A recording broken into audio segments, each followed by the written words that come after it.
Siddhartha by Hermann Hesse. Part 1, Chapter 2. Among the Samanas.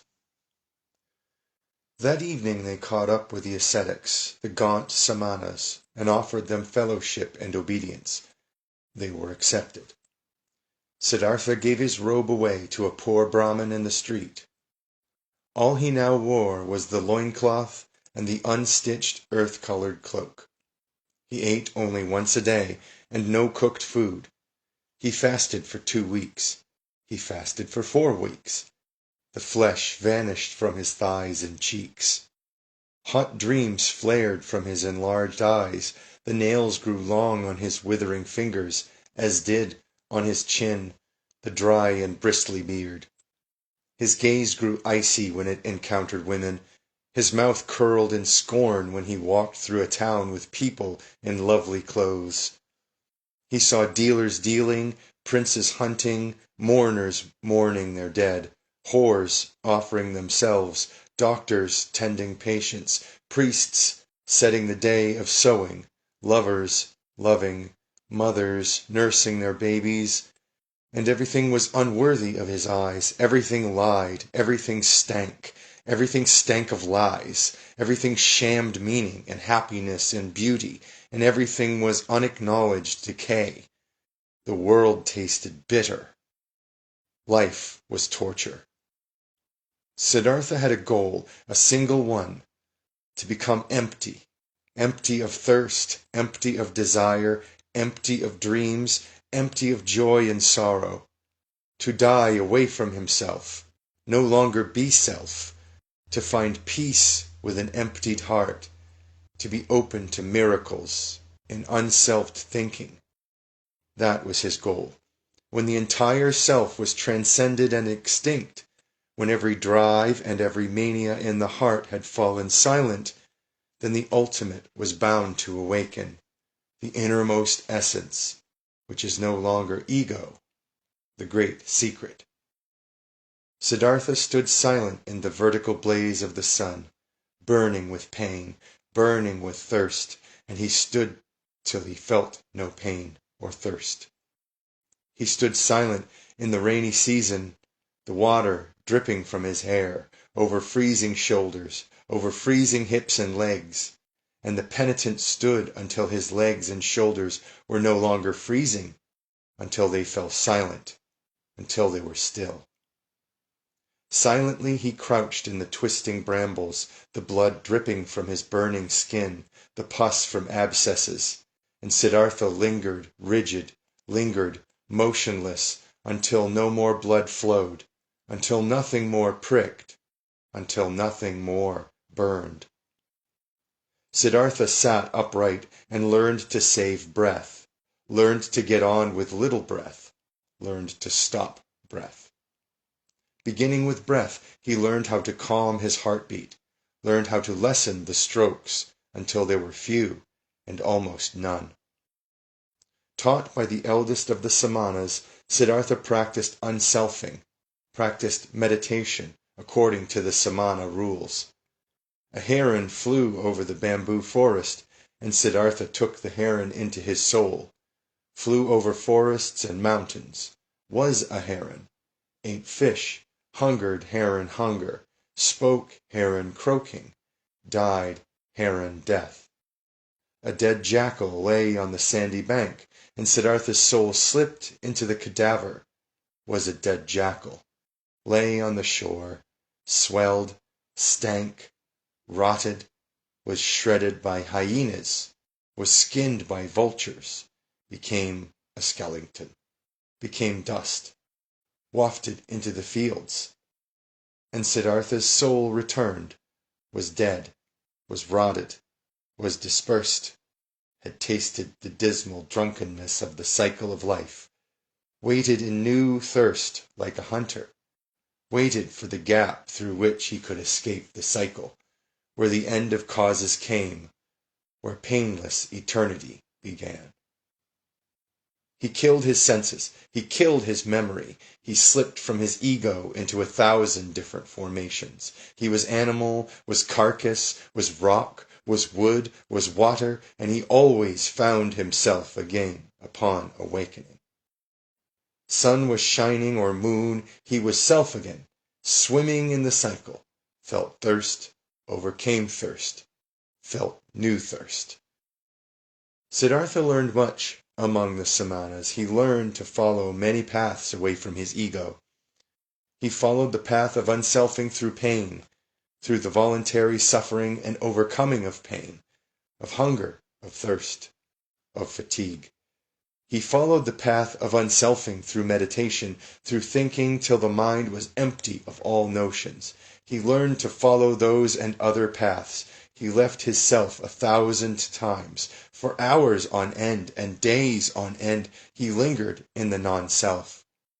But though the paths led away from the ego, in the end, they always led back to the ego. Though Siddhartha fled his ego 1,000 times, dwelling in nothingness, in animal, in rock, the return was inevitable, since he found himself again, in sunlight or in moonlight, in shade or in rain, and again was ego and Siddhartha, and again felt the torments of the onerous cycle. Next to him lived Govinda, his shadow, following the same paths, undergoing the same efforts. They seldom spoke more to each other than was required by service and exercises. Sometimes the two of them walked through the villages, begging food for themselves and their teachers. "What do you think, Govinda?" Siddhartha once said during their begging. "What do you think? Have we made progress? Have we reached goals?" Govinda replied, "We have learned, and we are learning more. You will become a great Samana, Siddhartha. You have learned every exercise quickly. The old Samanas often admire you. Some day you will become a saint, O Siddhartha." Siddhartha said, "It does not seem that way to me, my friend. What I have learned so far among the Samanas, O Govinda, I could have learned more quickly and more simply. I could have learned it in any tavern of a red-light district, my friend, among the draymen and dicers." Govinda said, "Siddhartha is joking with me. How could you have learned meditation? How could you have learned to hold your breath? How could you have learned insensitivity to pain and hunger there among those miserable people?" And Siddhartha murmured, as if to himself, "What is meditation?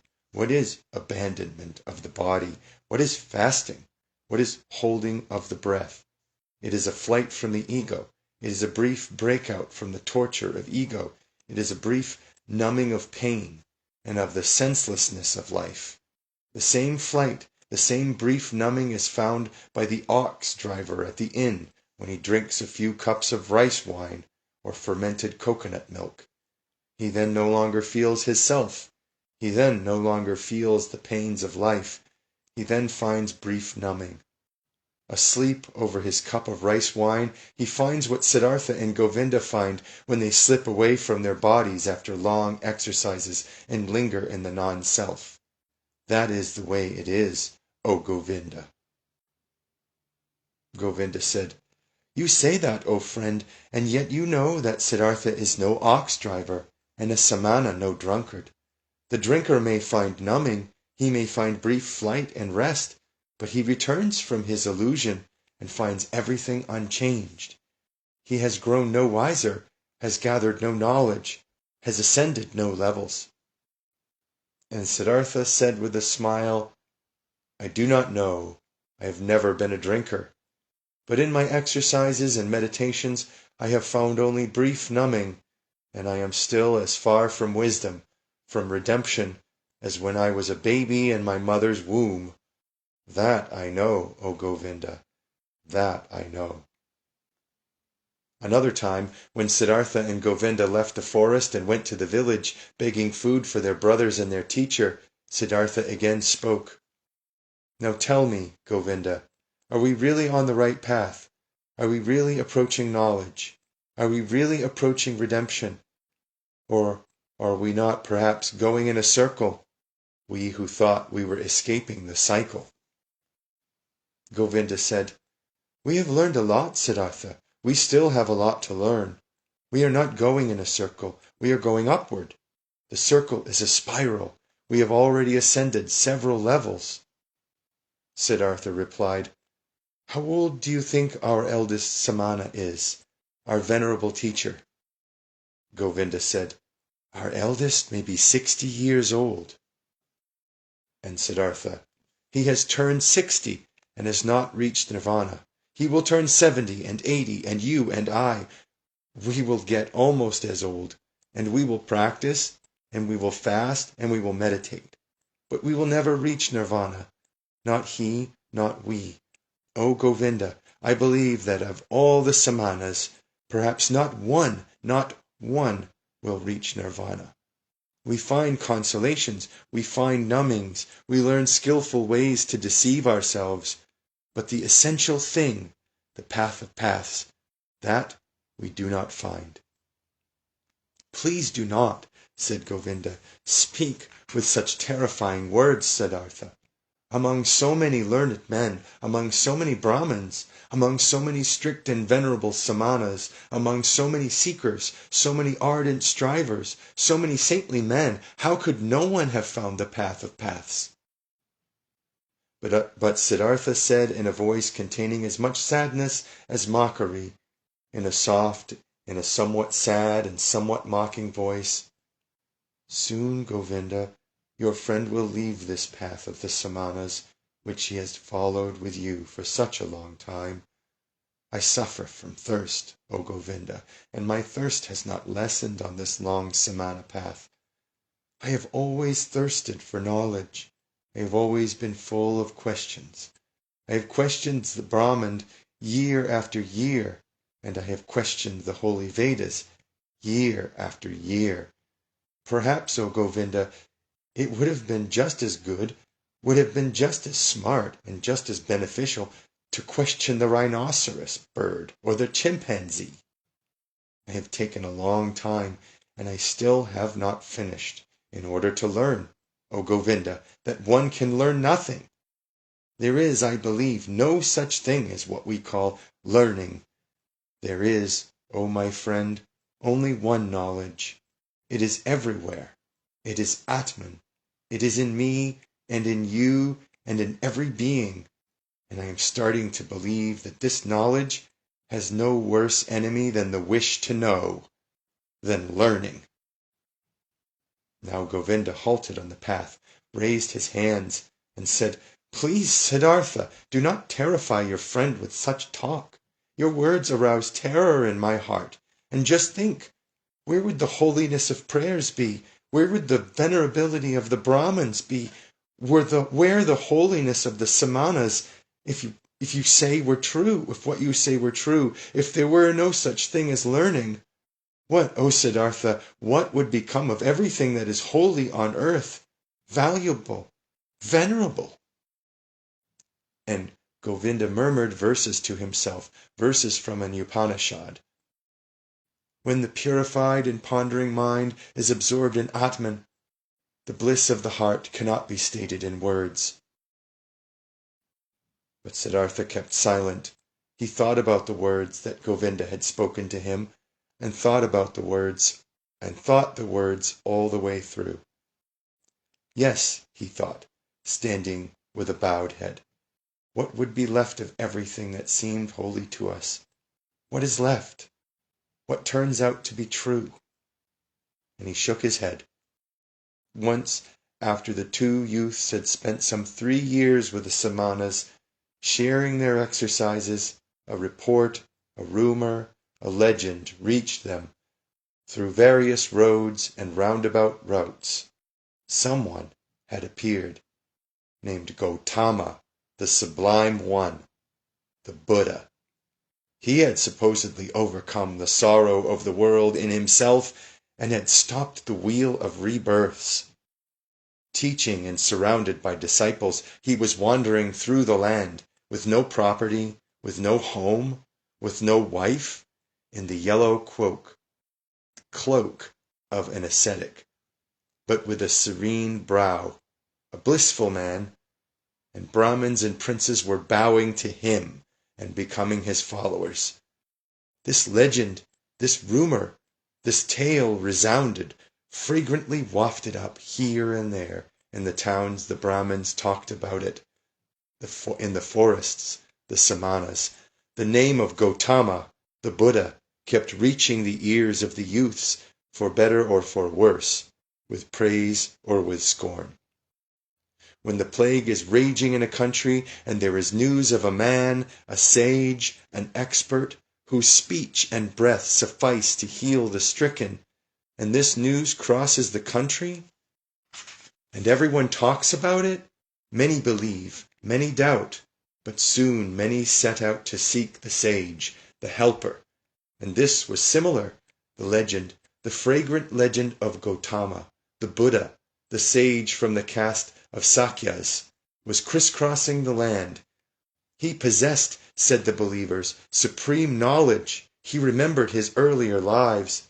He had reached nirvana and would never return to the cycle, never submerge in the troubled river of formations. Many splendid and incredible stories were told about him.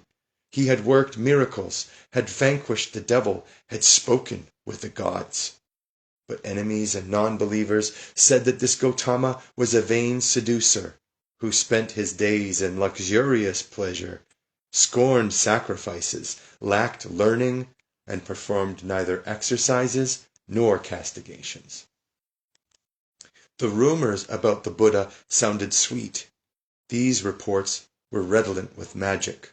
After all, the world was ill, life was hard to endure, and lo, here a source seemed to spring, here a messenger seemed to be calling, a mild and comforting call, full of noble promises. Wherever the rumor about the Buddha rang out, the youths all over India sat up and took notice, felt yearning, felt hope. And among the Brahmin sons in the towns and villages, every pilgrim or stranger was welcome if he brought news of him, the Sublime One, the Sakyamuni. And the rumors reached the Samanas in the forest too, and Siddhartha too, and Govinda too, slowly, drop by drop, each drop heavy with hope, each drop heavy with doubt. They barely spoke about it, for the eldest of the Samanas was no friend of this legend.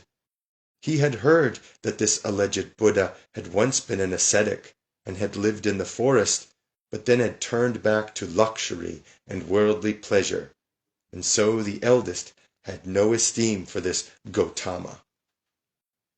"O Siddhartha," Govinda once said to his friend, "I was in the village today, and a Brahmin asked me into his house, and in his house there was a Brahmin's son from Magadha, and he had seen the Buddha with his own eyes, and had heard him teach.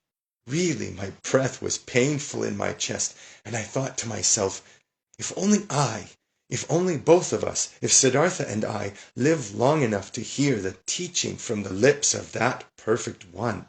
Tell me, friend, should we not also go there and hear the teaching from the lips of the Buddha?" Siddhartha said, "Oh, Govinda, I had always thought Govinda would remain with the Samanas.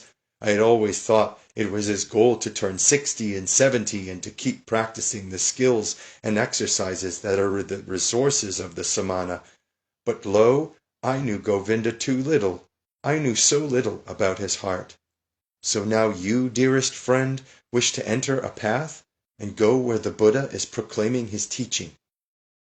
Govinda said, "You prefer to scoff. Scoff all you like, Siddhartha, but has not a longing, a desire awoken also in you to hear this teaching? And did you not once say to me that you would not follow the path of the Samanas much longer?"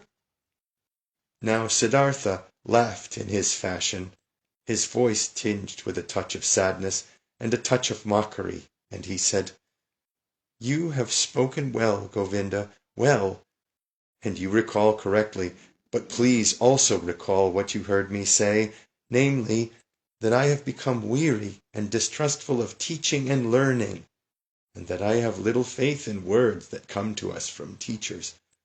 But fine, dear friend, I am ready to hear this teaching, though in my heart of hearts I believe that we have already tasted the finest fruit of this teaching." Govinda said, "Your readiness warms my heart, but tell me, how can that be possible? How could the teaching of the Gautama, before we hear it, have already revealed its finest fruit to us?"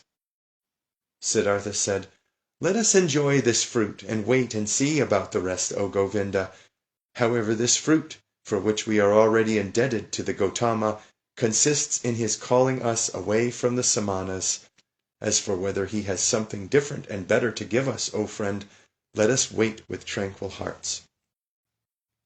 That same day Siddhartha informed the eldest of the Samanas about his decision to leave him. He informed him with the courtesy and modesty that befit the younger man and disciple.